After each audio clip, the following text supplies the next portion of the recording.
Hey guys, it's Krish from Kinconsulting, and today I'm going to talk to you about the D, what it's good for, why we should use it, and how much of the D we should get. And in case you haven't already understood, I'm talking about vitamin D. Alright, so the timing couldn't be better to talk about the supplement. Vitamin D is basically something we all really need, and I recommend for everybody.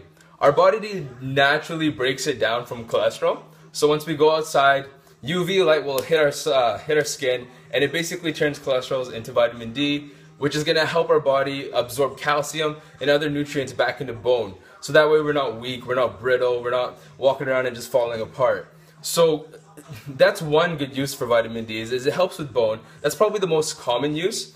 As you've probably seen in like the milk jugs, they're fortified with vitamin D. And other good sources like your meats and eggs, those have vitamin D. Aside from bone, vitamin D also helps with cognition and mood.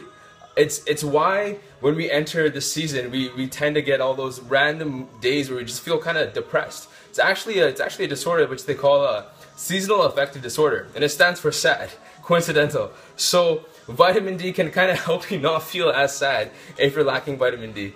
And that's something where us Vancouverites and people that live in BC, we just don't get enough sunlight.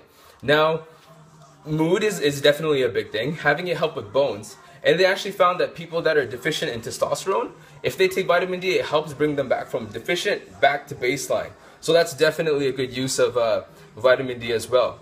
Now, how much should we take?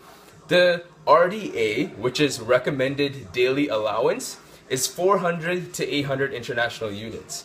International units is just the standard of measurement that they use for a lot of vitamins.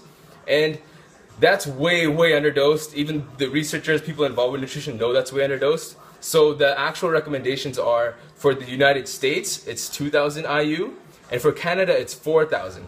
And research actually shows that the upper limit is 10,000 IUs. So a pill, for example, if you were to go out and buy this vitamin D3 here, is about 1,000 IU. So you would probably want to take anywhere between 2 to 5 just to make sure you're getting enough vitamin D.